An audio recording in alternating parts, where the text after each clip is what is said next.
As grandes coisas sobre escrever um livro é que você o recebe como uma espécie de inspiração. Então, sua mente tem que dar forma a essa inspiração. É um processo de dar à luz tanto forma quanto informe. Para saber se um pensamento contínuo é intuição ou ego, você precisa olhar para dentro de si mesmo. Descubra se há uma ideia que realmente deseja escrever um bom livro. Se seria algo bom para você fazer. Ou talvez haja algo em você, mesmo que não seja completamente formulado, que queira ser escrito ou nascer. No entanto, se for apenas uma ideia na sua cabeça de que seria ótimo ser um escritor e ter escrito um livro, isso é puramente um pensamento egoísta.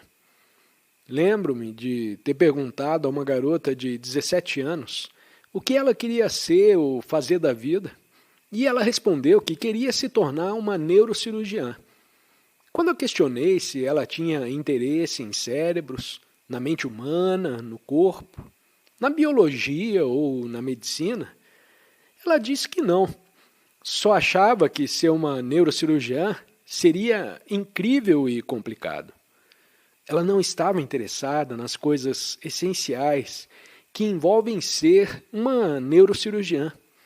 Ela apenas tinha uma ideia vaga, sem nada por trás dela. Portanto, é importante que você se pergunte se sente que há algo valioso em você, algo que ainda pode não ter sido formulado completamente em termos de forma, mas algo que você pode sentir querendo nascer através de você, tornando-se um livro, no caso. Isso vem de um nível mais profundo do que o ego.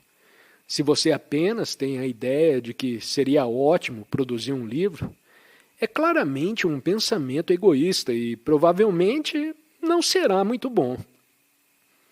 Agora, vamos supor que há algo que deseja expressar. Você nem mesmo sabe se o livro que sente vontade de escrever será ficção ou não ficção. Pode ser uma história com personagens que você sente que já existem em forma embrionária dentro de você. Ou talvez seja uma história que você já pode sentir em forma embrionária existindo em você. Ou talvez você tenha algo a dizer a esse mundo, algo espiritual. Talvez seja um livro espiritual, quem sabe? É algo que você sente que quer sair através de você. No entanto, mesmo quando você se senta para escrever, ainda pode encontrar resistência, porque é um impulso completamente diferente da sua vida normal. É trazer à tona algo que ainda existe em grande parte no reino da não expressão, no meio termo entre a forma e a ausência de forma. Dar à luz essa expressão requer uma intensidade de foco. Para isso, você deve primeiro se dar o espaço onde essa intensidade de foco pode existir. Não é apenas sentar-se em uma mesa e dizer: ok, não consigo pensar agora, não está fluindo. Talvez eu tome uma xícara de chá primeiro e depois volte. Ou então pensar: preciso polir aquela janela. Não, isso não vai funcionar. Você não está criando o espaço necessário. Portanto, aqui está uma recomendação. Se você sente que há algo dentro de você que quer nascer através de você, precisa fornecer o espaço para que isso aconteça.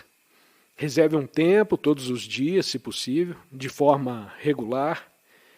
Tenha 1 hora, 2 horas, 3 horas reservadas para permitir que isso flua através de você. Sente-se nesse espaço, mesmo que a escrita em si não aconteça imediatamente. Pelo menos você está dedicando 1 hora em que honra esse espaço.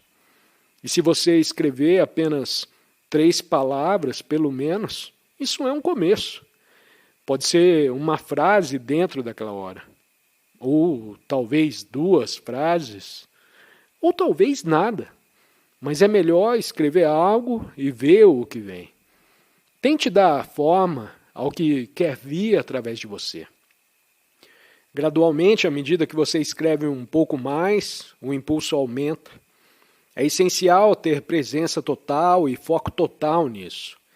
Esteja aberto às grandes coisas, à vitalidade do livro que você recebe, como uma espécie de inspiração.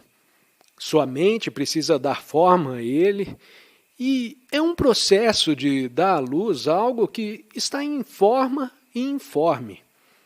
Uma vez que o impulso esteja presente e o processo comece, você pode descobrir, como eu descobri ao escrever meus livros, que isso consome toda a sua vida e se torna difícil fazer qualquer outra coisa. Pode ocupar todo o seu foco e energia por um tempo. Há uma intensidade nele. Quando eu escrevi Um Novo Mundo, percebi que não conseguia prestar atenção em mais nada. Meu ambiente ficou cada vez mais bagunçado porque não havia um foco contínuo.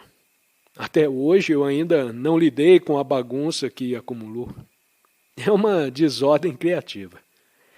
Aqueles que desejam criar também devem evitar cair na desculpa da mente que diz: eu não sou capaz, eu não tenho espaço suficiente na minha vida para ser criativo, para escrever esse livro.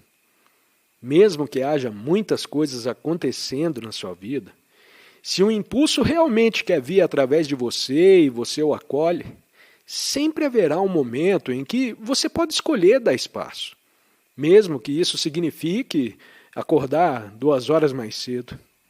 E se o impulso aumentar, você terá que avaliar se pode conciliá-lo com outras coisas que ainda precisa fazer. Muitos escritores descobrem que é possível conciliar. Eu tive sorte, pois não tenho filhos para cuidar. Sim, é verdade que muitos grandes escritores enfrentaram limitações e desafios ao escreverem seus livros, mesmo em circunstâncias não ideais. Alguns escritores têm filhos pequenos para cuidar, outros têm emprego em tempo integral, ou enfrentam restrições financeiras. No entanto, eles encontraram maneiras de conciliar suas responsabilidades e encontrar tempo para escrever. Por exemplo, Stephen Taylor, um escritor prolífico de livros espirituais, que também leciona na universidade, me contou que escreve principalmente no início da manhã e tarde da noite, quando suas crianças não estão correndo e fazendo barulho. Essa é apenas uma das muitas histórias de escritores que encontraram soluções criativas para escrever em meio às limitações. Ao analisar a história de grandes livros, tanto de ficção quanto de não ficção, descobrimos que muitos foram escritos em circunstâncias não ideais. Alguns escritores enfrentaram dificuldades financeiras, problemas de saúde ou outras limitações significativas. D.H. Lawrence, por exemplo, escreveu em meio a doenças e condições precárias. É quase como se a pressão das limitações e restrições criasse um impulso para a criação acontecer. Essa necessidade de encontrar tempo e espaço para escrever pode gerar uma intensidade e um senso de urgência que impulsionam o processo criativo. Portanto, se você se encontra em uma situação desafiadora ou com limitações em sua vida, saiba que é possível encontrar maneiras de conciliar suas responsabilidades e criar um espaço para a escrita. A pressão das circunstâncias pode até mesmo se tornar um catalisador para a sua criatividade.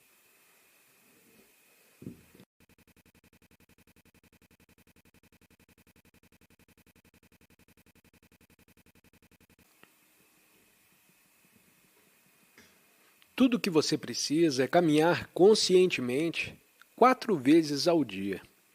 Seria suficiente. Caminhar conscientemente significa dar um passo de cada vez e estar presente. Significa perceber a beleza sem rotulá-la. Significa entrar nas profundezas da percepção enquanto caminha. Cada passo que você dá não é apenas um meio para um fim. Se você está caminhando pela trilha da floresta para chegar aqui, pode acontecer que cada passo seja visto apenas como um meio para alcançar o objetivo final, o destino. Isso não é estar consciente. A mente está projetada para o futuro, pensando: eu preciso chegar lá. Especialmente se você estiver atrasado.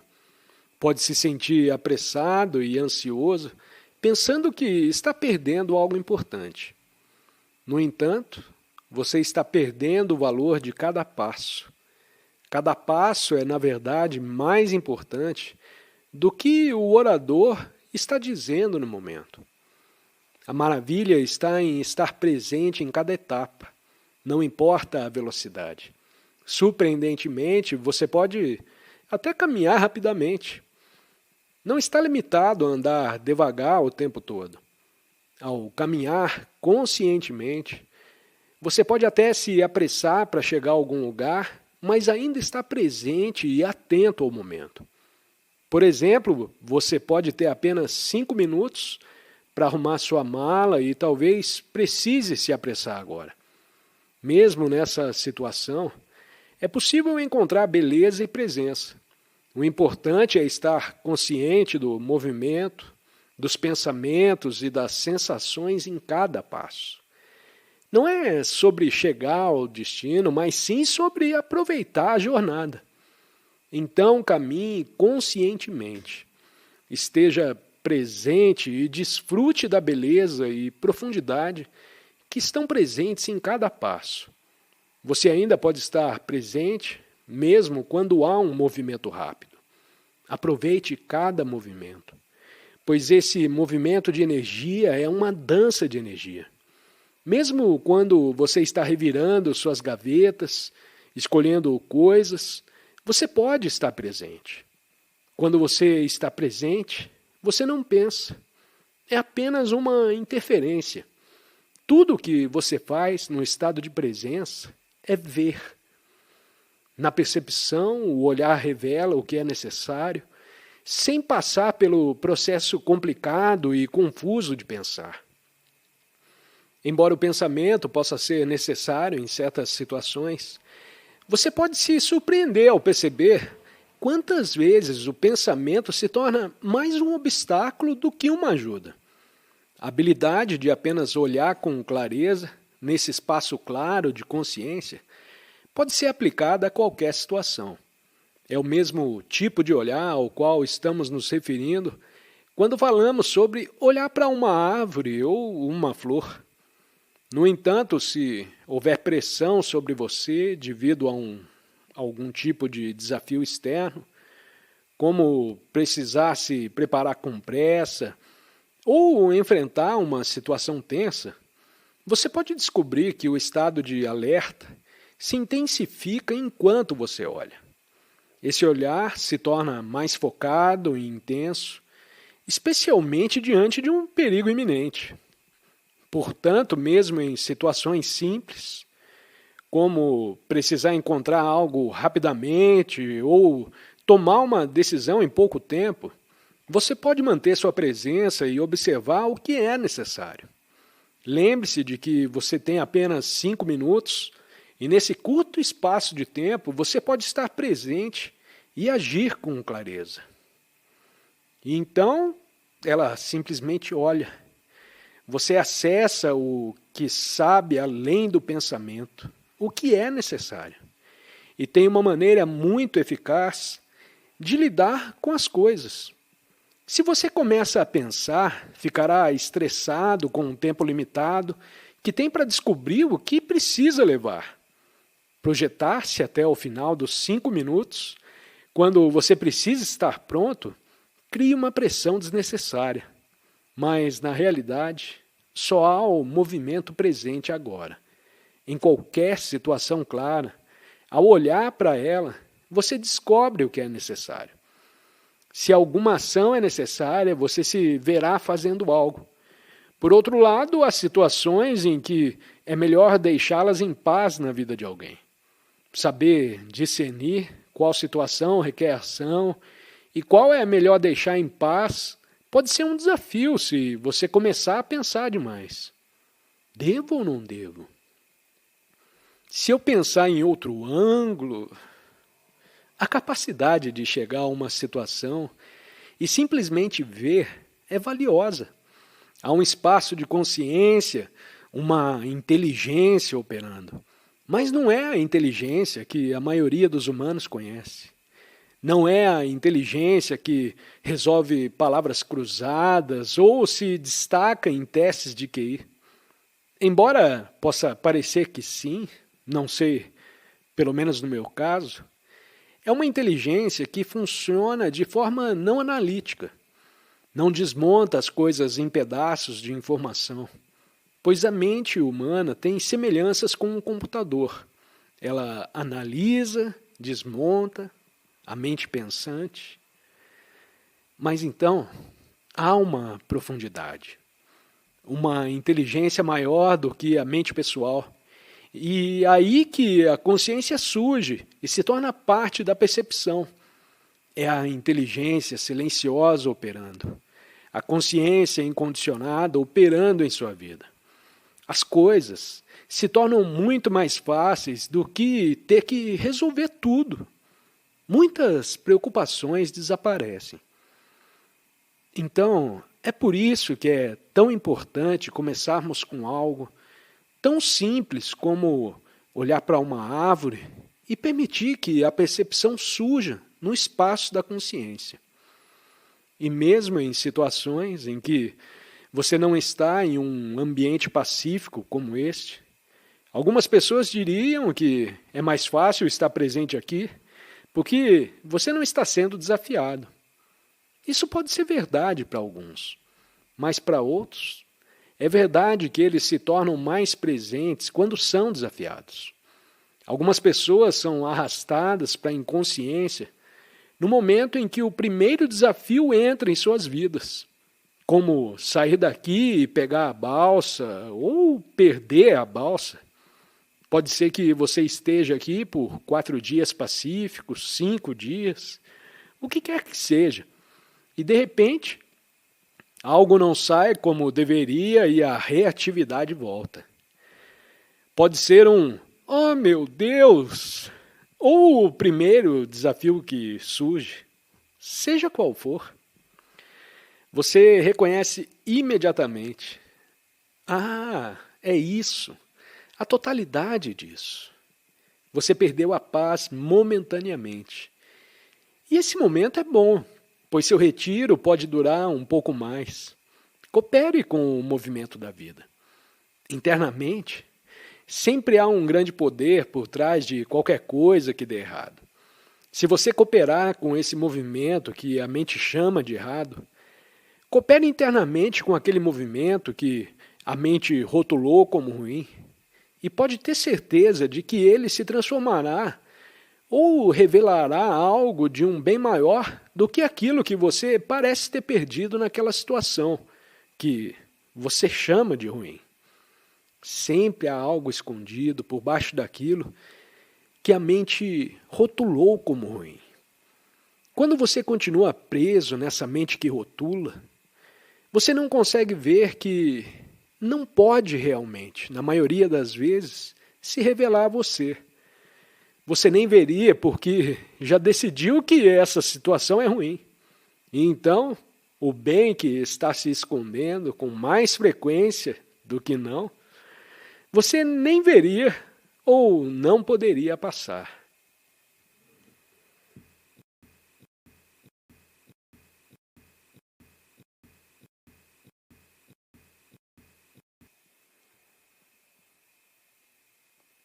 Quando você dá um passo de cada vez, há tanta beleza em caminhar. Não surpreendentemente, os budistas desenvolveram a meditação andando, para simplesmente trazer consciência a algo que, de outra forma, seria reduzido a algo sem sentido, um meio automático para um fim. Qualquer coisa que você possa trazer consciência, que de outra forma está frequentemente com você ou sempre com você, mas geralmente é inconsciente, são belas meditações. Não há nenhuma técnica real aqui. Você está simplesmente trazendo consciência para o que já está lá. Portanto, eu recomendo, pelo resto do tempo, especialmente quando você está andando aqui entre o seu quarto e a praia, ou na praia, ou ao longo da trilha, esteja consciente do ato de caminhar. A cada passo, você não precisa mudar a maneira como anda.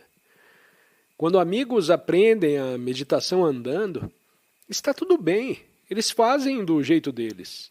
Você faz isso muito gentilmente. Cada caminhada é uma espécie de movimento muito cuidadoso do pé.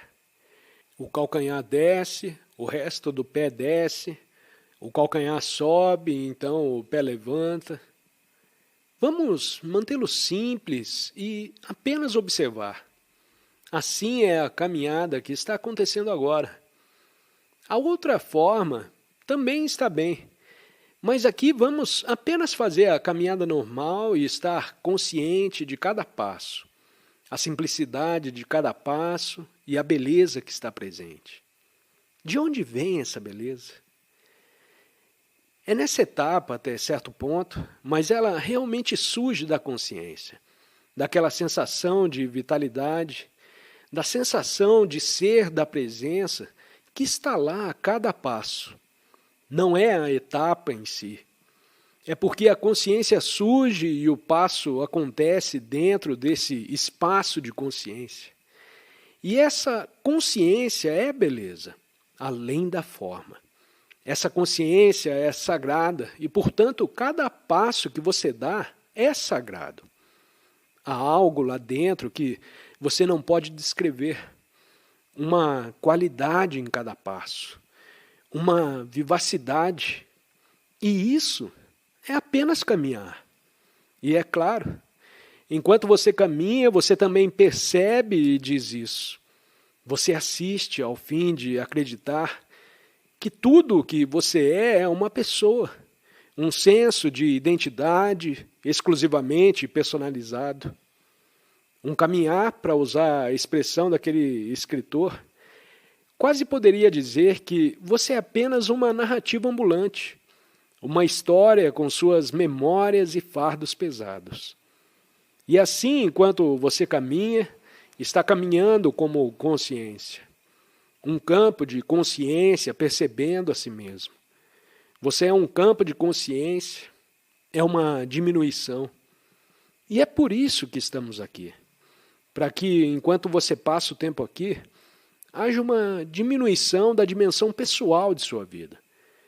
Não é que você a perca completamente. Se você a perdesse completamente de uma vez, isso seria muito desconcertante. Isso aconteceu com algumas pessoas, mas provavelmente não com você. E não é necessário. Há uma diminuição em derivar seu senso de identidade, de sua vida pessoal, e ter que carregar isso com você. Lembrar disso o tempo todo, e da minha história que ainda não deu certo, ainda não está completa. Então há o futuro constantemente pairando sobre sua cabeça. É uma ameaça. Ai, Deus, o que vai acontecer comigo? Se você andar por aí assim, é um fardo só para estar vivo. E você poderia andar na floresta com uma ameaça sobre sua cabeça do seu futuro.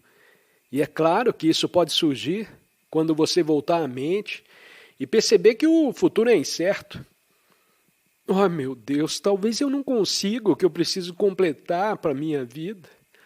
Ou talvez o que temos agora possa ser perdido. E assim por diante.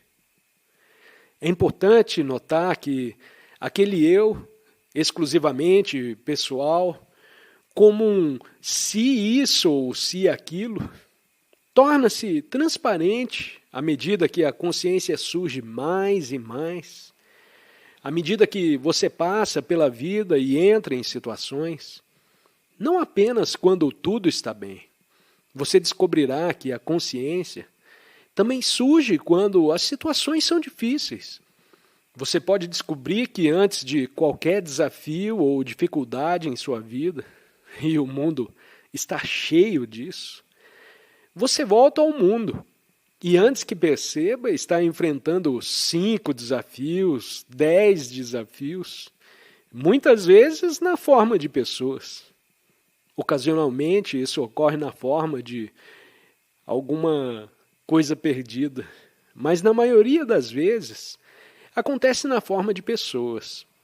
E então os desafios surgem e você pode descobrir que antes que o desafio o puxe de volta para a reatividade inconsciente, há um certo nível de presença alcançado dentro de você.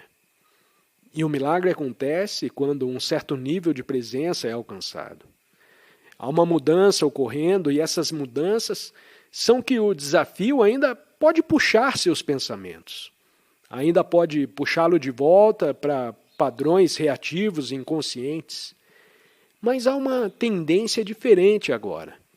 E essa tendência é intensificar o estado de alerta, que é aquele estado de presença espaçoso que é não reativo.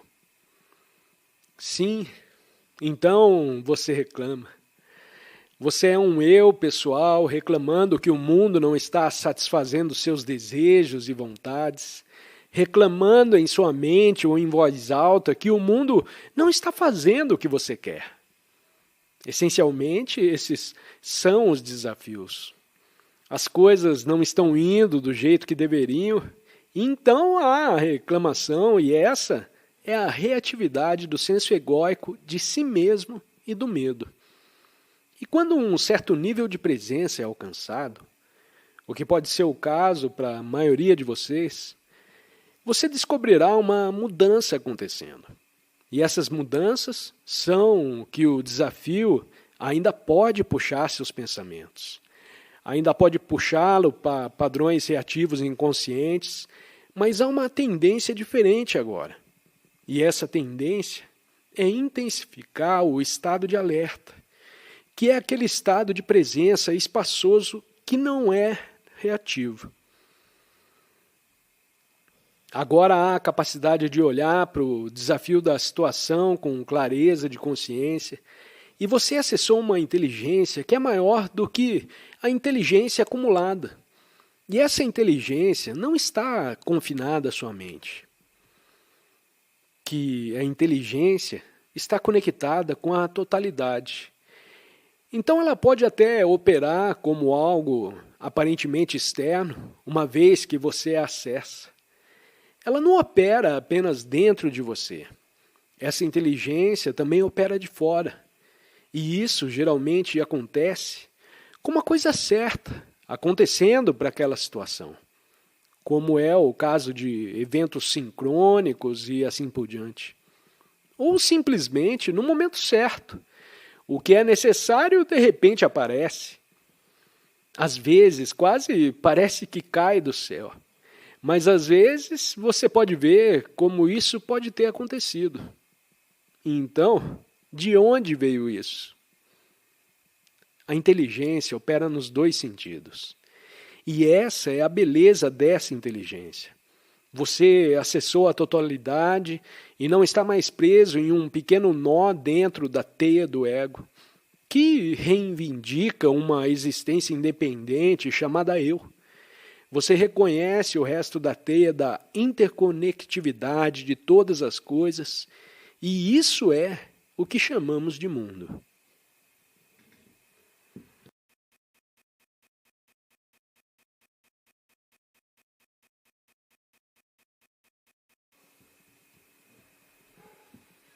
O foco de toda meditação é a quietude interior. O que acontece lá fora realmente não importa tanto. A quietude é apenas uma palavra que indica, para a maioria das pessoas, a ausência de ruído. E nesse sentido, a quietude pode ser chamada de um ponteiro negativo. Aponta para a ausência de algo. Mas não se refere realmente à ausência de ruído e nem mesmo à ausência de ruído interior. embora seja verdade que quando o ruído interior para, há quietude. Mas todos os ponteiros que usamos não o são realmente. Nunca está certo. Reduz aquilo a que aponta para algo que pensamos que podemos entender. Então é muito mais do que a ausência de algo. Como um ponteiro que funciona, outra palavra para quietude é presença. E isso é um ponteiro positivo. Por implicação, a presença aponta para a presença de algo.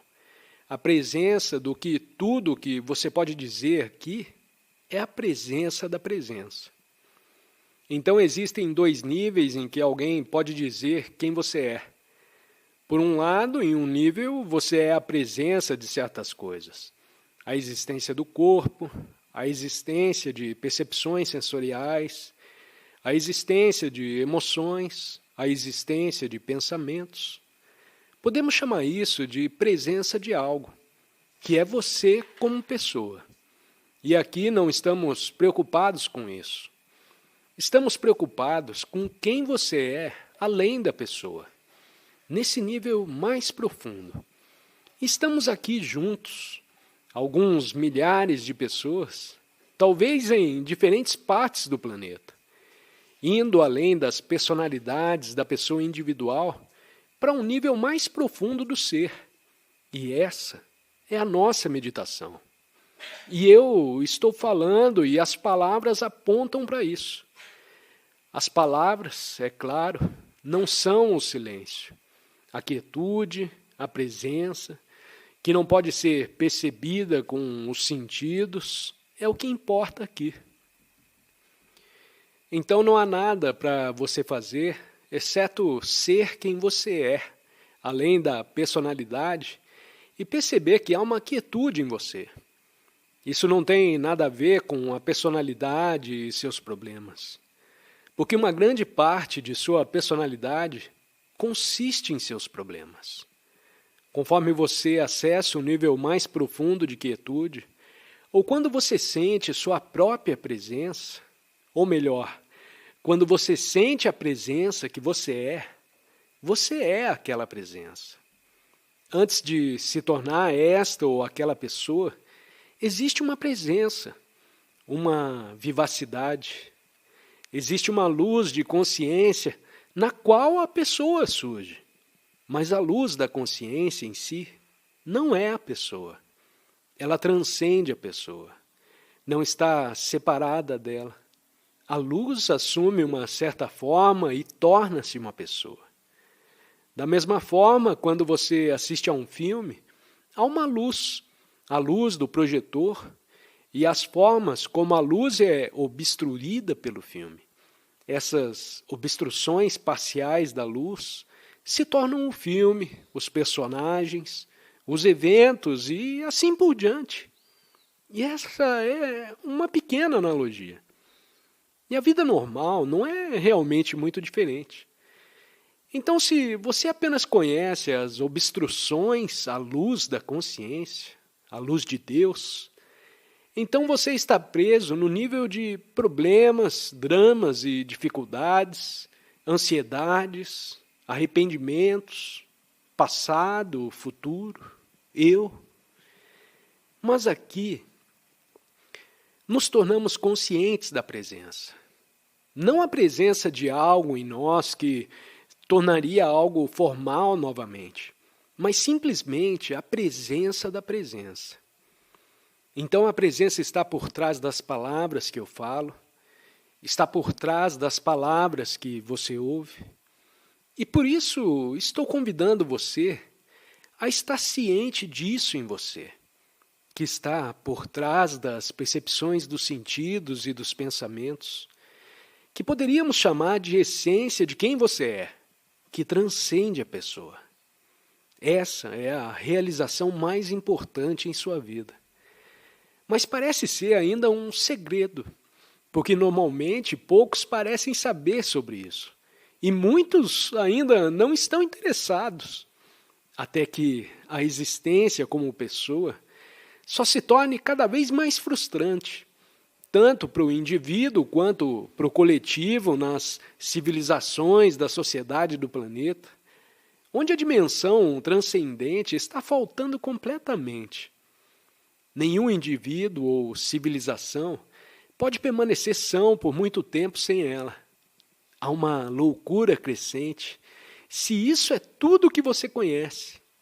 E a presença, a realização da presença, liberta você da escravidão à pessoa, à personalidade, com todas as suas pequenas preocupações que a mantêm ocupada o dia todo.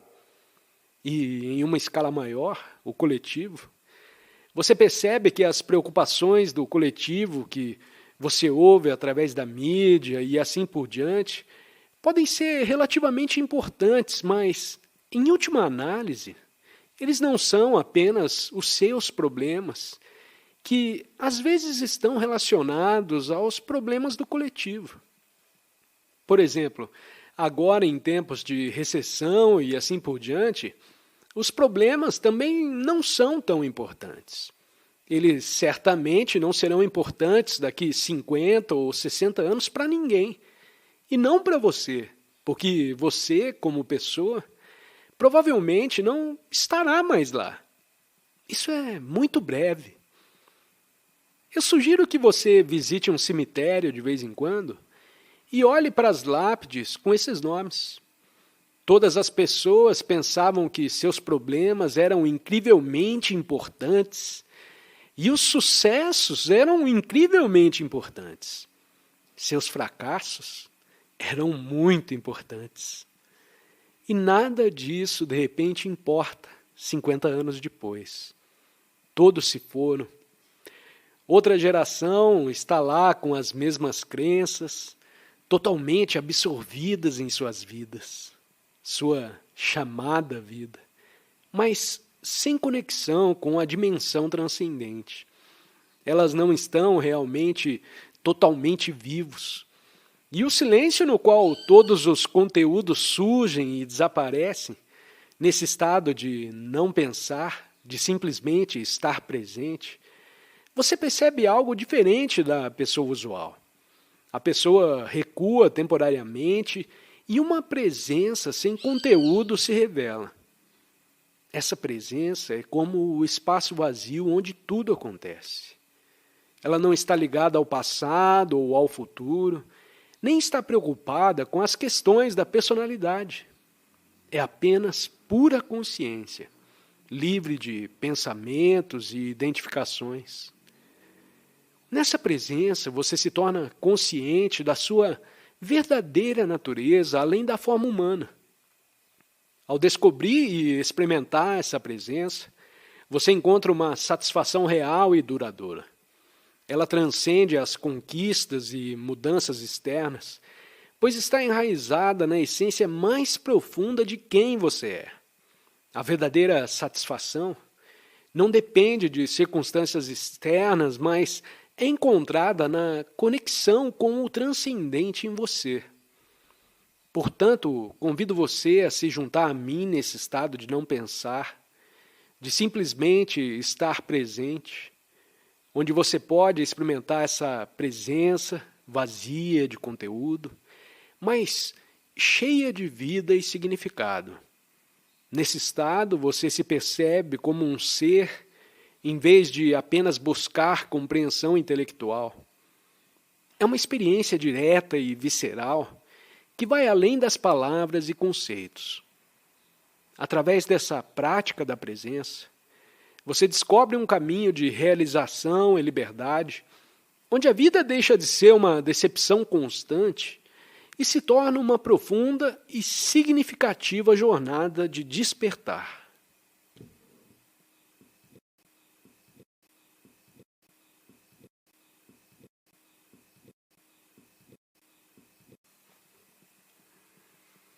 Estar ciente do clima e das várias formas pelos quais ele se manifesta no momento presente também é uma forma de trazê-lo para o agora. É sentir a brisa do ar em sua pele, ouvir os sons da chuva ou do vento nas árvores. Uma das minhas favoritas é observar o céu, as pinturas abstratas em constante mudança que aparecem lá em cima. É respirar o ar, absorver os cheiros da natureza e sentir todo o campo de energia que o envolve. Agora, onde estou sentado, não há muita natureza nessa sala. É um pequeno estúdio, mas tudo bem. Se você entrar, encontrará sua própria natureza essencial.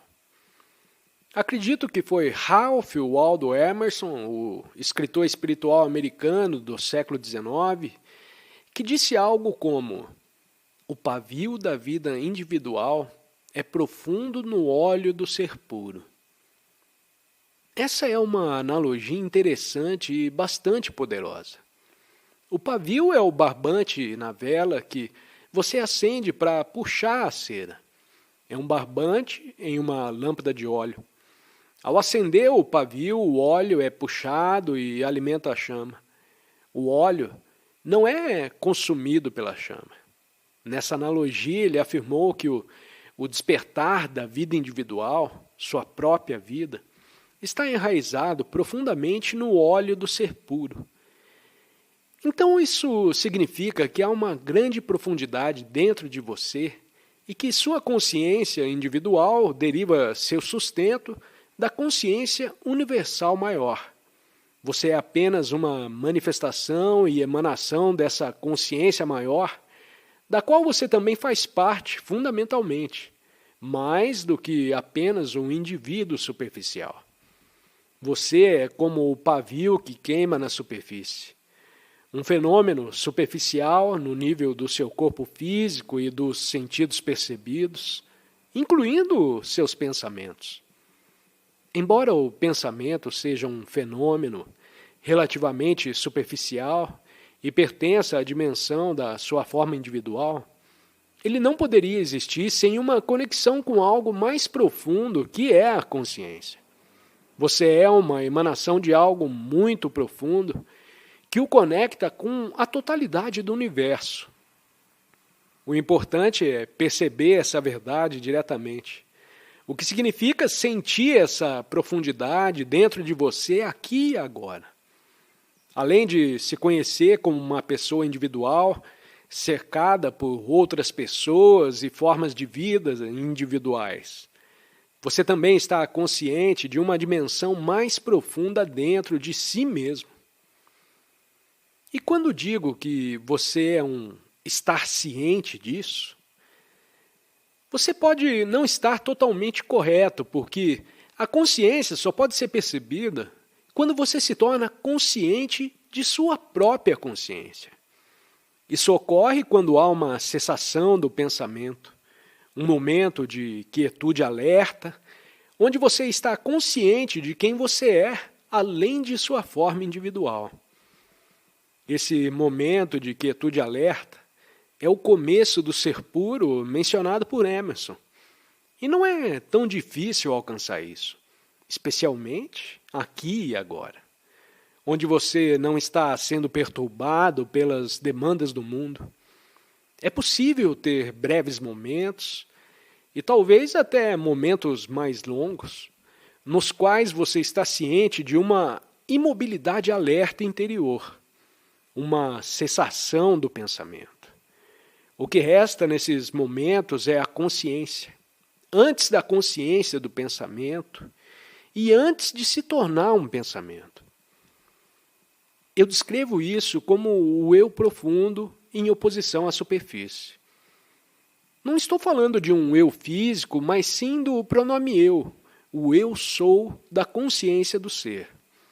É o ser que está além da identificação com a superfície, com o eu que você normalmente se identifica. E normalmente, quando você usa a palavra eu no uso diário, você se refere à superfície, à sua personalidade, ao seu passado, à pessoa que você é, ao feixe de pensamentos e emoções que formam a personalidade, que é a superfície do eu. No entanto, na ausência de atividade do pensamento, o eu da superfície desaparece. Se você não caiu abaixo do pensamento em direção ao sono, mas se elevou acima do pensamento, então há uma quietude alerta, uma essência de quem você é, pois é a consciência incondicionada. E está tão próxima. Não é tão difícil experimentar e perceber essa profundidade viva em você, onde a personalidade é transcendida. Embora ainda possa haver momentos em que você se identifique completamente com o eu da superfície, a consciência humana normal, que não despertou, é disfuncional porque não reconhece sua própria profundidade, não conhece a raiz. Estar fora de contato consigo mesmo significa estar em disfunção. O objetivo do despertar é estar em contato com essa consciência incondicionada, sentir isso profundamente, mesmo enquanto você está agindo nesse mundo como uma pessoa. Você pode ter vislumbres do despertar, mas pode se sentir como esse eu profundo. Sim, os vislumbres podem se tornar um pouco mais longos, à medida que você gradualmente descobre que pode viver a partir desse lugar mais profundo, o que muda a maneira como você pensa. É importante não criar mais sofrimento para si mesmo e para os outros. Caso contrário, seu pensamento pode gerar uma quantidade enorme de sofrimento e infelicidade, como ainda é o caso para muitos seres humanos no planeta. Portanto, o verdadeiro significado das palavras de Shakespeare para si mesmo é estar em contato com aquele ser puro que é a consciência incondicionada, o seu verdadeiro ser, o seu verdadeiro eu. Você não é mais um eu separado, mas sim uma conexão com a totalidade de quem você é. Isso o liberta da prisão da sua personalidade. Se você não está ciente dessa dimensão mais profunda de quem você é, então está preso no nível da superfície, constantemente procurando por um senso de identidade aprimorado nesse nível, onde nenhum senso verdadeiro e satisfatório de identidade pode ser encontrado.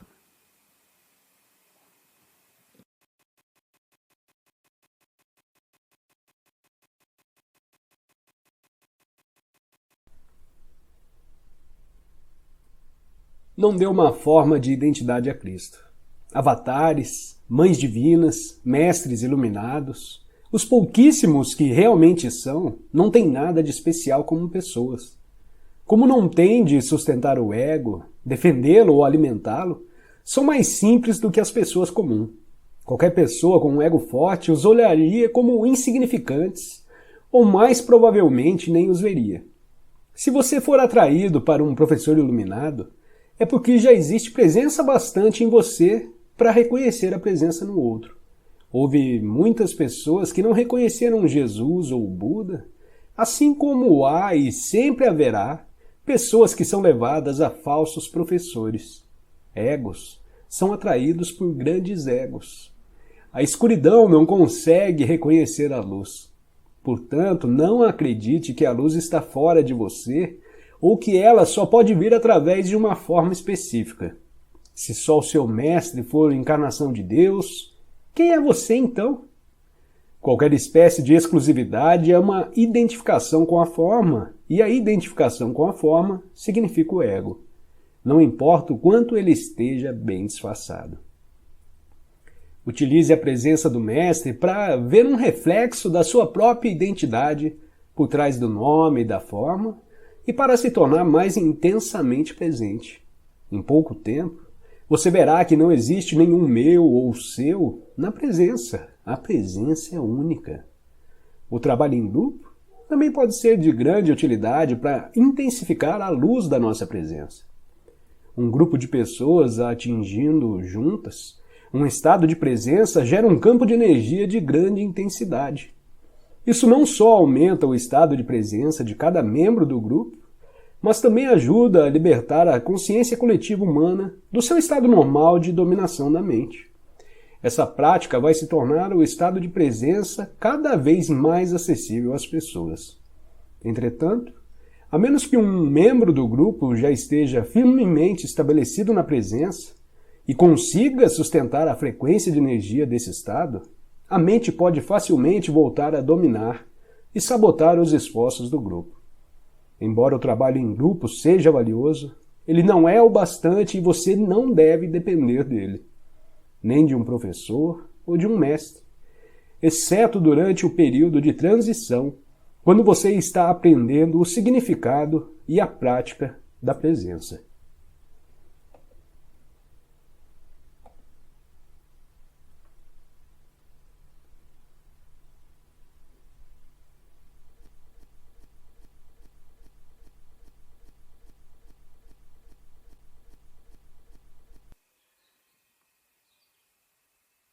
A luz da consciência com a qual esta árvore aparece, a presença, a serenidade que é, como um plano de fundo daquilo que percepciona, o canto dos pássaros, árvores, flores, diferentes sons da natureza.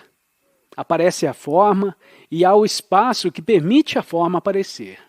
É o espaço que você mesmo é, o espaço do agora, o espaço da consciência. A consciência una, a luz da consciência na qual a forma surge. Aqui, sentados, poderão sentir que, em segundo plano, há esta sala, esta voz, as formas e as cores, e em primeiro plano, aquilo que torna tudo isso possível existir. O ser, o que é antes de ser alguma coisa, é a vida única, a consciência única que você é sob a forma. Poderíamos dizer que você existe em duas dimensões, não forma e forma. Pratiquem essa experiência na natureza. A natureza não é um desafio, pois podemos estar presentes facilmente com a árvore ou com a flor. Os seres humanos, esses sim, são mais um desafio, porque eles nos empurram outra vez para a identificação com a forma, o pensamento e a ação. Esse desafio deve-se ao fato de que a maioria dos humanos é pensamento. São entidades de pensamento e querem que você contribua para o universo deles. Dê-me mais pensamento. Confirme que a minha história é importante e assim pode contar-me a sua. Vou fazer o mesmo por ti. Aqui à noite, na cama, quando se deita, poderá sentir a sua mente a querer arrastá-lo uma vez mais para pensar. Muito bem, tenho mais 1 ou 2 dias, ou o que for, para pensar sobre as coisas que tenho de fazer quando chegar em casa, pois eu vou ter de fazer isso, aquilo e aquele outro. E de repente se lembra, o agora. É tudo o que existe, esse momento. Onde está? É claro que não pode vê-lo, porém acontece às vezes que as suas percepções acordam. Sente a vida no seu corpo. Pode ficar deitado na sua cama sentindo a vida em si, que permeia o seu corpo de um modo muito sutil. Assim, não terá de pensar tanto, os seus pensamentos abrandarão. Apenas será um sentimento de uma presença alerta. Talvez possa ouvir alguns sons que provêm da natureza, e se por acaso for o companheiro do seu quarto a roncar, está bem também. É o que é. Continue sendo. Se tiver de se mudar de quarto, ou tiver de atirar-lhe alguma coisa, também está bem.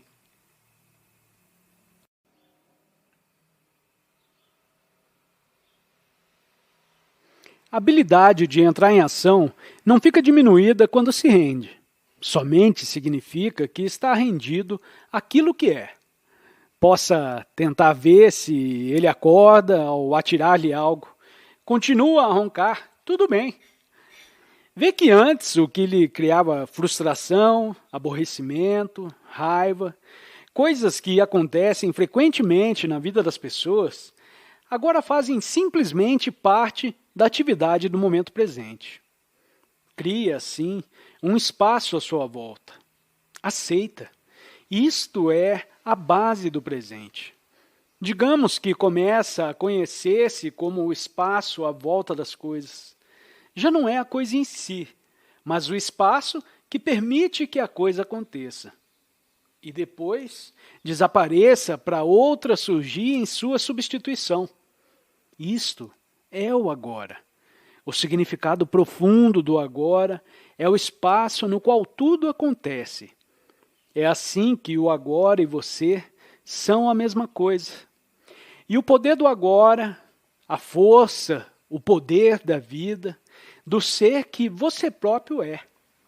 Quando digo você próprio, é claro que não quero dizer aquele eu fictício da história ou do pensamento que se baseia na forma, mas o ser profundo que você é. Em última instância, trata-se da liberdade no mundo, pois ele tornar-se-á um lugar muito aprazível para si, deixando de ser frustrante a partir de agora. As coisas continuam a acontecer, dor e perdas, a morte continua a suceder, e é o que é. Há uma paz subjacente a essa paz, e é inseparável de quem você é. Vamos todos praticar esse fim de semana da única forma na qual podemos viver a nossa vida. Que, por sinal, não é a nossa vida.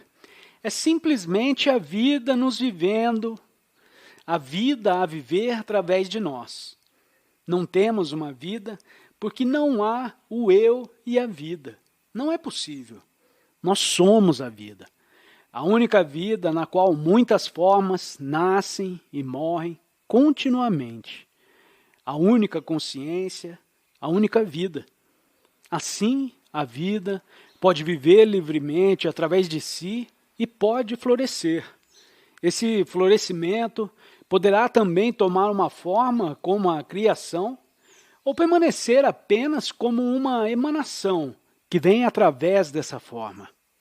A essa emanação poderemos chamar amor. Não me refiro ao amor do ego que diz: quero-te, fique aqui, necessito de ti, te desejo. Ou melhor, me faça feliz, assina aqui nessa linha.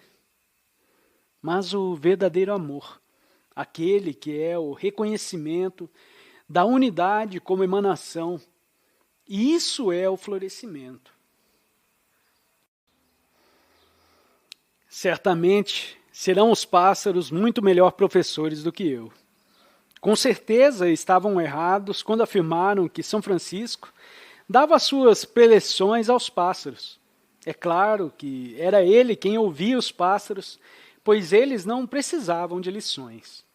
Um som tão divino e que extraordinário equilíbrio entre a serenidade e o som. Esse pássaro sabe sobre equilíbrio. Há periodicamente um intervalo longo e depois o novo som vem da serenidade, sempre sendo fresco e novo. Nunca é uma repetição do último som. Por isso é tão espantoso. Isso que o rodeia seria o suficiente para ser o seu professor. De que é que precisa mais? O pássaro ensina o equilíbrio entre a forma e a não forma, que é a arte de viver. Viver nas duas dimensões, som e serenidade, forma e não forma, coisas e não coisidade. Nesse ensinamento, a dimensão de quietude da não forma é enfatizado porque a nossa civilização perdeu-se na forma dos pensamentos.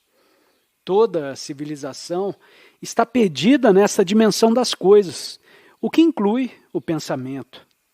É essa a razão pela qual há uma ênfase nesse ensinamento sobre o que está a faltar. O equilíbrio tende a se reestabelecer outra vez, pois nenhuma civilização poderá sobreviver entre a forma e a não forma.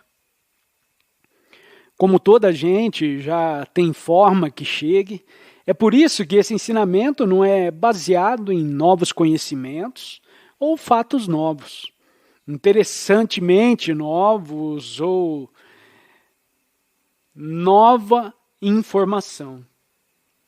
O mundo está repleto disso. Pode manusear os diversos botões dos seus inúmeros aparelhos e obter informação. Está afogado em informação até que repara finalmente: para que é que isso serve? Mas disso irá salvar o mundo? Mais informação ou mais coisas? Iremos encontrar a plenitude da vida com mais coisas? Construir centros comerciais cada vez maiores? A forma outra vez? Ou vamos encontrar a nossa habilidade em pensar e analisar e resolver analiticamente os problemas que criamos pelo excesso de pensamento que tivemos previamente? Conforme Carl Jung afirmou, não poderá resolver um problema no mesmo nível da consciência com que o criou. Assim, o que criou o problema na nossa civilização foi o fato dos humanos terem perdido o contato com a dimensão da não-forma, ou como poderemos chamar, o espírito ou o sagrado, ou, caso ainda não esteja tão bem em desuso para si, Deus. Porém, não irei chamar-lhe isso. Segundo Jesus, o que poderás ganhar se te perdes a ti próprio, a tua alma? Ele já via a tendência do mundo, para onde esse estava a caminhar. A forma também inclui tempo e, consequentemente, não podemos negar que o tempo é, ou parece ser, mais real na superfície da vida, porque está em todo lado. No que diz respeito às formas, o tempo parece lhes fazer qualquer coisa. É estranho, visto que, gradualmente, tritura as formas, vai-as arredondando e vai lhes fazendo algo.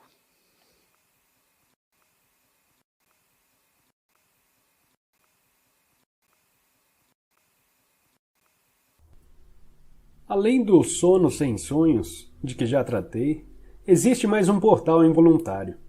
Ele se abre por breves momentos, na hora de nossa morte física, mesmo que tenhamos perdido todas as outras oportunidades de alcançar a realização espiritual durante a vida. Um último portal vai se abrir para nós imediatamente após o nosso corpo ter morrido. Existem inúmeros relatos de pessoas que descreveram esse portal como uma luz radiante, depois de regressarem do que é comumente conhecido como experiência de quase morte. Muitas pessoas falam também de uma sensação de serenidade abençoada e de uma paz profunda. No livro tibetano dos mortos, ela é descrita como o esplendor luminoso da luz branca do vazio, que seria o nosso verdadeiro eu. Esse portal abre-se por breves segundos e, a menos que você tenha encontrado a dimensão do não manifesto durante a vida, provavelmente o deixará escapar. Muitas pessoas carregam uma grande resistência residual, muito medo e um forte apego à experiência sensorial, uma enorme identificação com o mundo manifesto. Então, quando vem o portal, afastam-se com medo e depois perdem a consciência. Muito do que acontece depois disso é involuntário e automático. Posteriormente, poderá haver um outro ciclo de nascimento e morte. A presença delas não foi ainda forte o bastante para uma imortalidade consciente. Como em todos os outros portais, a nossa natureza radiante e verdadeira permanece, mas não a personalidade. Em qualquer caso, aquilo que for verdadeiro ou de real valor em nossa personalidade é que vai se revelar através dela, como a nossa verdadeira natureza. Isso nunca se perde. Nada que seja de valor, nada que seja real, jamais será perdido. A aproximação da morte e a morte em si, a dissolução da forma física, é sempre uma grande oportunidade para uma realização espiritual. Essa oportunidade é tragicamente perdida na maioria das vezes, visto que vivemos em uma cultura que é quase totalmente ignorante com relação à morte, assim como ignora quase totalmente qualquer coisa que realmente importe. Todo portal é um portal da morte. da morte do falso eu. Quando o atravessamos, deixamos de extrair a nossa identidade da nossa forma psicológica, construída pela mente. Percebemos então que a morte é uma ilusão, do mesmo modo que a nossa identificação com a forma era uma ilusão. O fim da ilusão é isso que a morte significa. Ela só é dolorosa enquanto permanecemos presos à ilusão.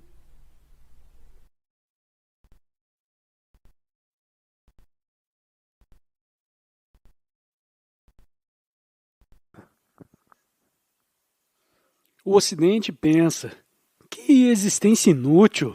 Vamos lá, tenha um emprego, trabalhe. Quando está apanhado na forma, falta-lhe completamente o entendimento, pois tudo o que vê são formas inúteis, para ali sentadas. Eles são parasitas na sociedade. Se permitem ser alimentados pelos outros e lhes trazem a comida. Deviam estar a trabalhar pela sobrevivência, tal como eu. É quando a mente, que não sabe nada para além da forma, olha para a forma e não entende nada. O belo é que na Índia reconhecem sempre isso, porque eles ainda não perderam completamente o contato. De fato, eles podem ter ido demasiadamente longe na direção oposta, pois perderam o interesse na forma e dirigiram-se só para o ser. Atualmente, a Índia tem vindo a ficar ocidentalizada, e quanto mais lê sobre esse país, verifica que eles já estão na era do computador e etc.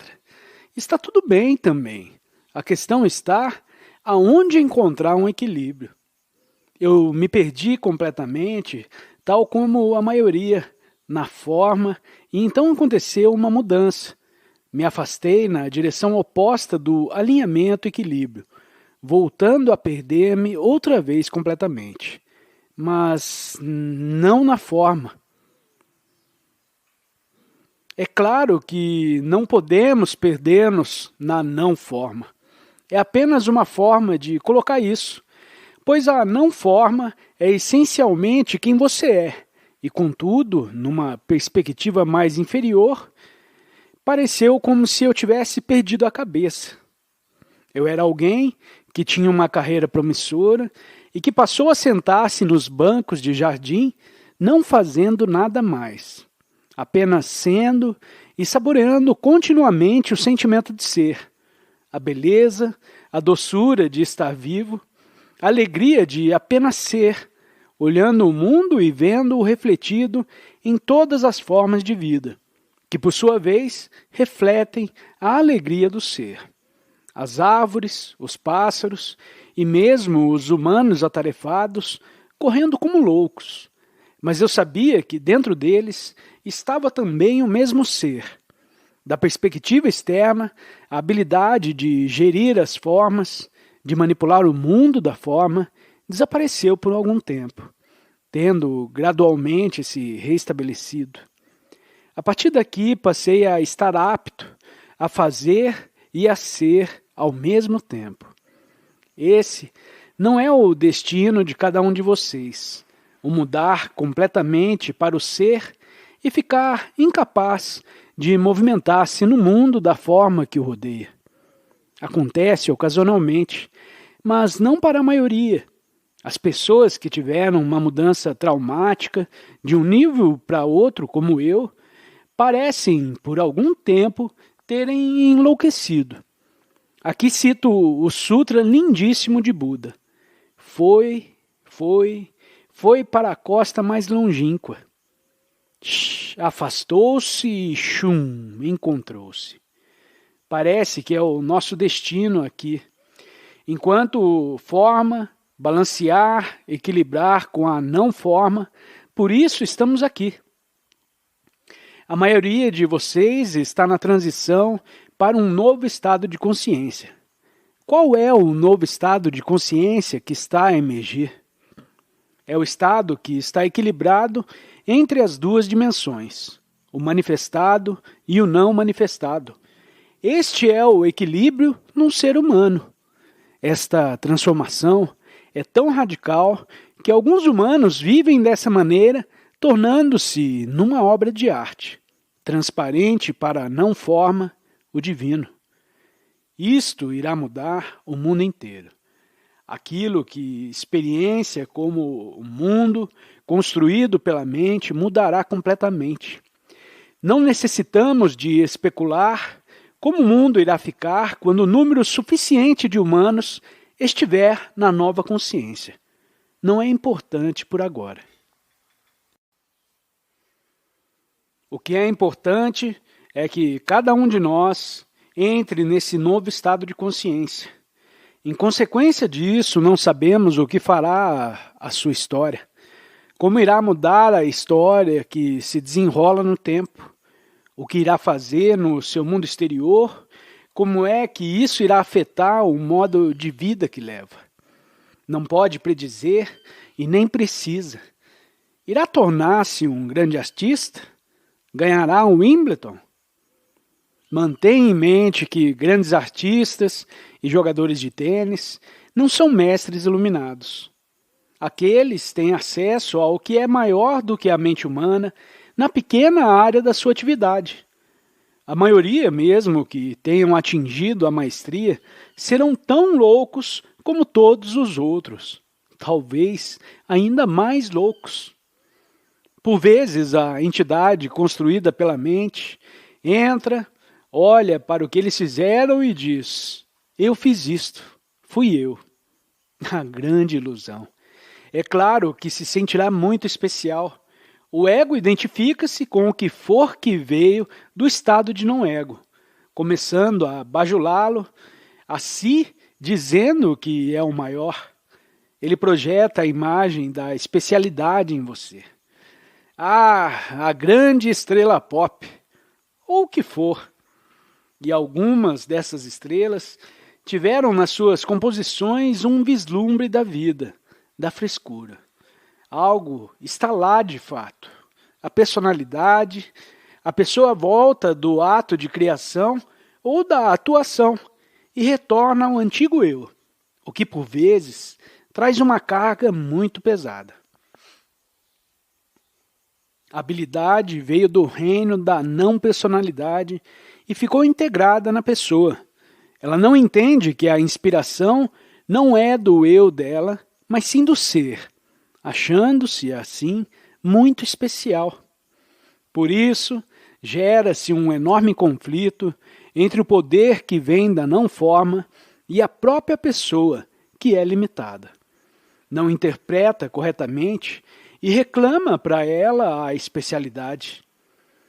A magia que vem do reino da não-forma para a sua vida é quando olha para a nossa civilização e parece que desapareceu completamente, porque ela é quase totalmente não sagrada, é profana. É uma lúgubre e pesada estrutura que os humanos criaram. Quando olha para a corrente principal da civilização, sem palavras. Quando viaja para qualquer parte do mundo, observa que os humanos parecem estar cansados e aborrecidos. Há um tédio que carregam, fruto da civilização que aparenta estar a triturá-los. Mais um dia de atividade monótona, de vã corrida para um lado e para o outro. Os que estão a correr atarefados sabem no seu íntimo que ela é inútil. Para quê? Se perguntarem aos executivos das grandes empresas por que é que estão a correr para todo lado como loucos, eles não conseguirão lhe dar uma resposta, exceto: bem, nós estamos a expandir, a organização está a crescer, estamos a engolir outras organizações e é a nossa razão para existirmos. Crescer, ficar maiores, acumular mais e por isso que blá blá blá blá blá blá blá blá blá.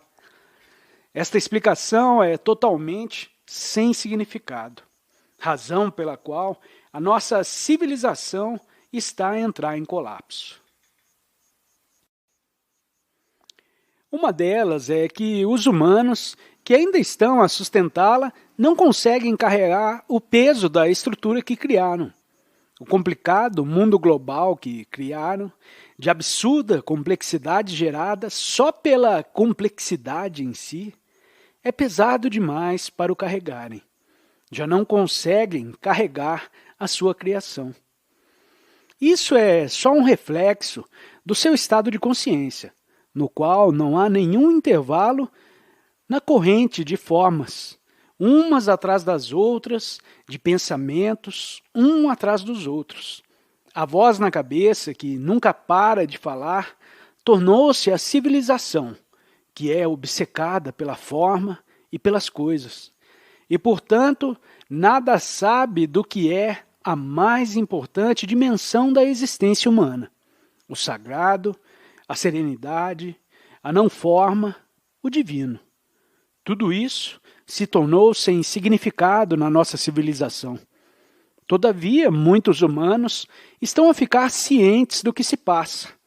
Há muita investigação para algo mais, e esse número de humanos está a crescer a cada dia que passa. E isto é a beleza dessa situação.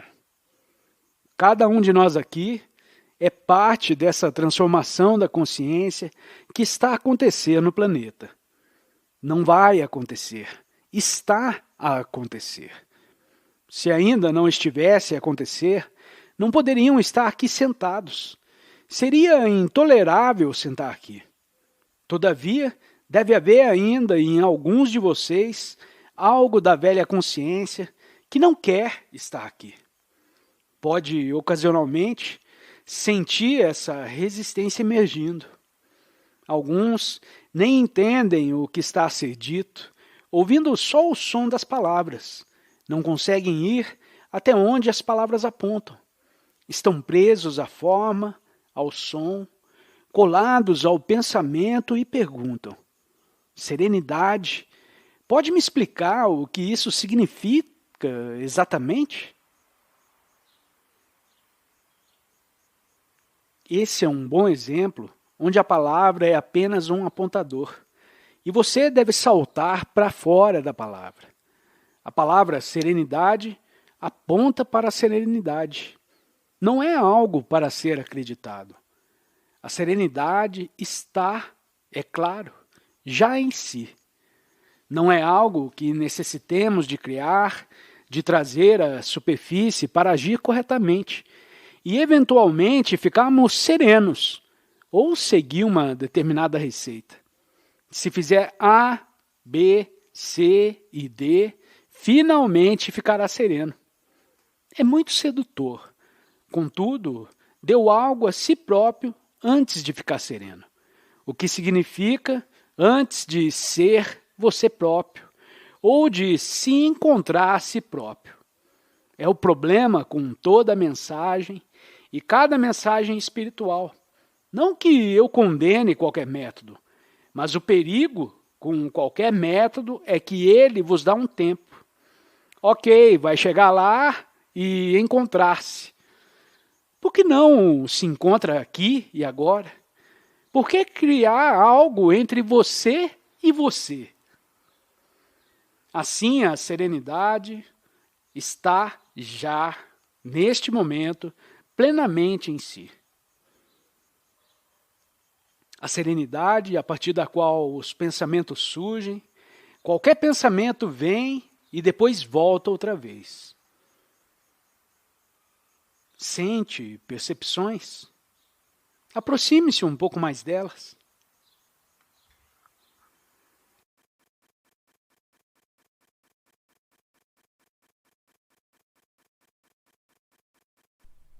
Observe quando estiver reclamando, com palavras ou pensamentos, de uma situação que envolva você.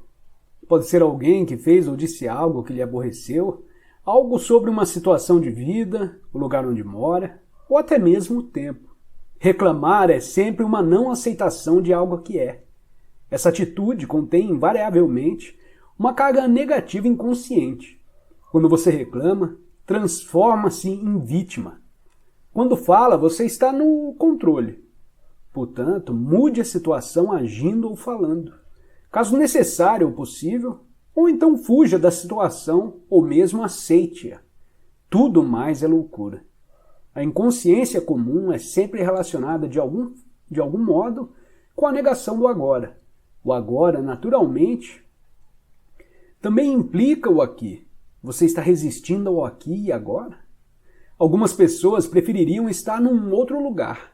O aqui delas nunca é suficientemente bom. Observe-se e verifique se isso acontece na sua vida.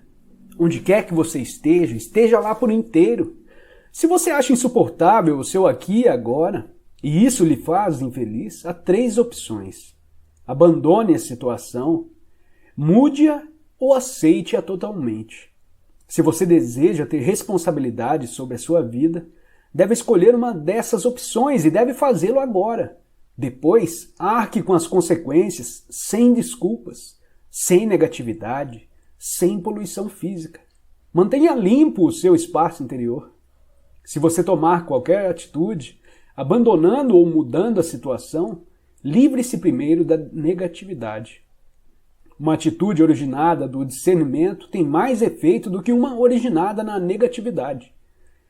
Uma atitude qualquer é muitas vezes melhor do que nenhuma atitude, especialmente se há muito tempo você está paralisado numa situação infeliz. Se for uma atitude errada, ao menos você aprenderá alguma coisa.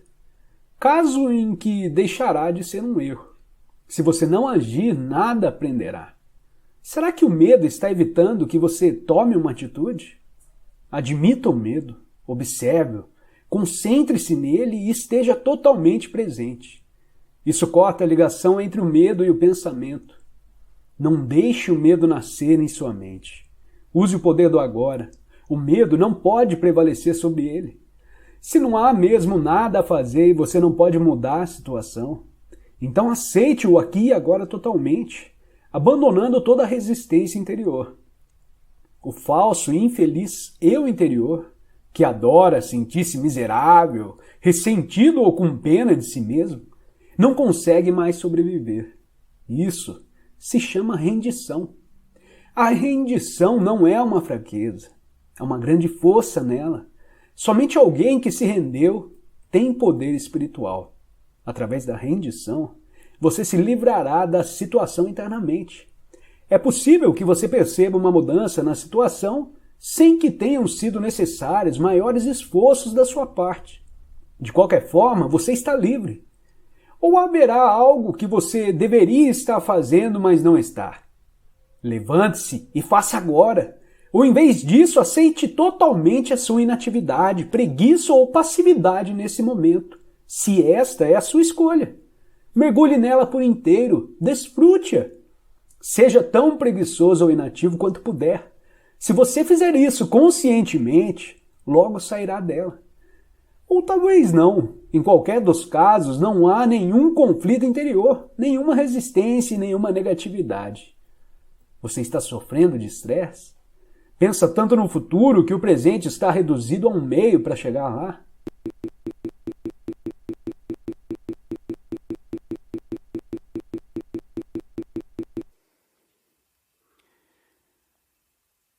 O reino da consciência é muito mais vasto do que aquilo que o pensamento é capaz de abranger. Quando você deixa de acreditar em tudo o que pensa, você sai do pensamento e vê claramente que quem está pensando não é quem você é essencialmente.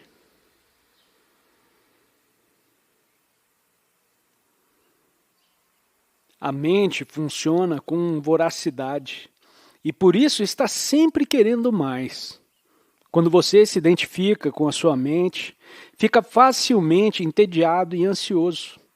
O tédio demonstra que a mente deseja avidamente mais estímulo, mais o que pensar, e que essa fome não está sendo saciada.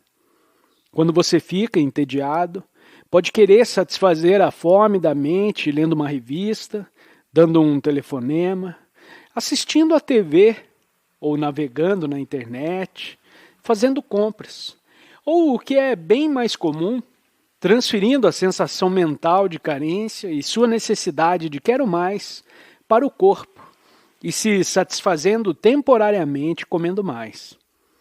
A alternativa é aceitar o tédio e a ansiedade e observar como é sentir-se entediado e ansioso.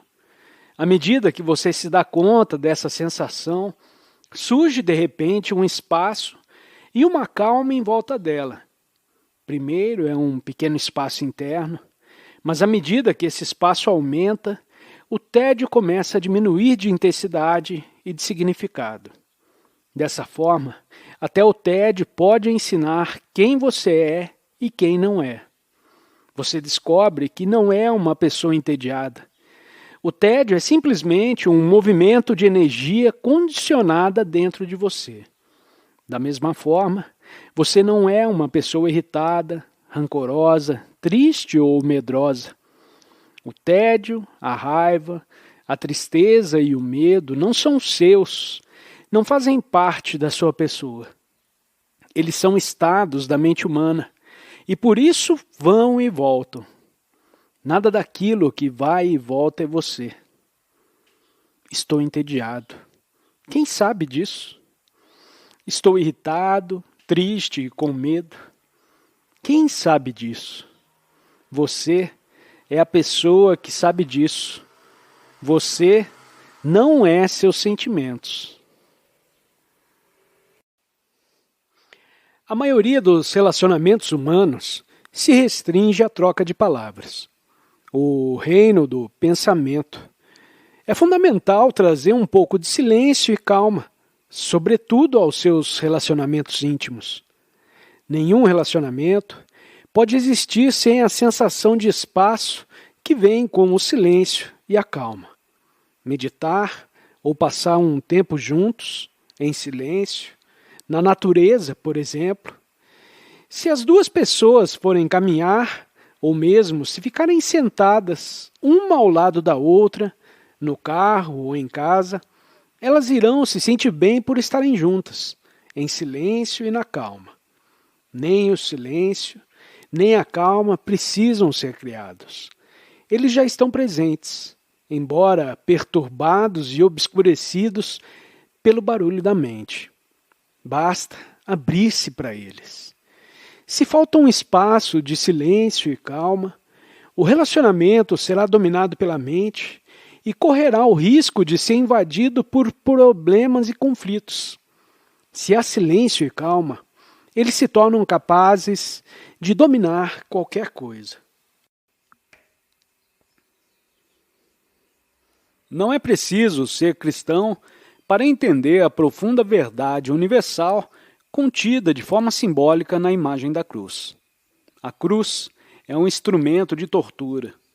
Ela simboliza um dos maiores sofrimentos, limitações e desampares que um ser humano pode experimentar. Então, de repente, esse ser humano se entrega, aceita sofrer conscientemente. É o que traduzem as palavras de Cristo na cruz. Faça-se em mim segundo a tua vontade e não a minha. Nesse momento, a cruz, um instrumento de tortura, mostra sua face oculta. Ela é também um símbolo sagrado, um símbolo do divino. Ao se entregar, aquilo que parecia negar a existência de qualquer dimensão transcendental, torna-se uma abertura para esta dimensão. Há um grande silêncio envolvendo toda a natureza no abraço. Esse silêncio também envolve você. Só quando mantém a calma e o silêncio em seu interior é que você pode alcançar a região de calma e silêncio em que vivem as pedras, as plantas e os animais. Só quando o barulho de sua mente silencia, você se torna capaz de ligar-se à natureza num nível profundo e ultrapassar a sensação de separação causada pelo excesso de pensamento. Pensar é um estágio da evolução da vida. A natureza existe numa calma inocente que antecede o surgimento do pensar. A árvore, a flor, o pássaro e a pedra não têm noção de sua beleza e de seu caráter sagrado. Quando os seres humanos conquistam a calma, eles vão além do pensamento. Na calma e no silêncio, há uma dimensão adicional de conhecimento e de percepção que fica além do pensamento. A natureza pode levar você à calma interior. É um presente dela. Quando você sente a calma da natureza e participa dela, essa calma fica permeada e enriquecida pela sua atenção. Esse é o seu presente para a natureza. Através de você, a natureza toma consciência de si mesma. A natureza, tal como é, esperou milhões de anos por você. Como é a sua relação com o mundo dos objetos, com as inúmeras coisas que o cercam e que você usa diariamente? A cadeira onde você senta, o carro que dirige, a xícara onde toma o seu café. Como é que você os vê e sente? Eles são apenas um meio para atingir alguma coisa? Ou de vez em quando você reconhece a existência deles, o ser deles, e lhes dá atenção, mesmo que por um pouco de tempo? Quando você se apega aos objetos, quando você os usa para valorizar-se ante os outros e aos seus próprios olhos, a preocupação com os objetos pode dominar toda a sua vida. Quando se identifica com as coisas, você não as aprecia pelo que são, pois está se vendo nelas. Quando você aprecia um objeto pelo que ele é, quando toma conhecimento da existência dele, sem fazer qualquer projeção mental, você se sente grato por ele existir.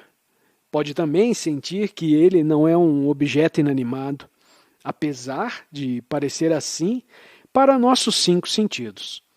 Os cientistas comprovam que, a nível molecular, cada objeto é um campo de energia pulsante. Se você desenvolve uma apreciação pelo reino das coisas, desprendida do ego, o mundo à sua volta adquire vida de uma forma que você não é capaz sequer de imaginar com a mente.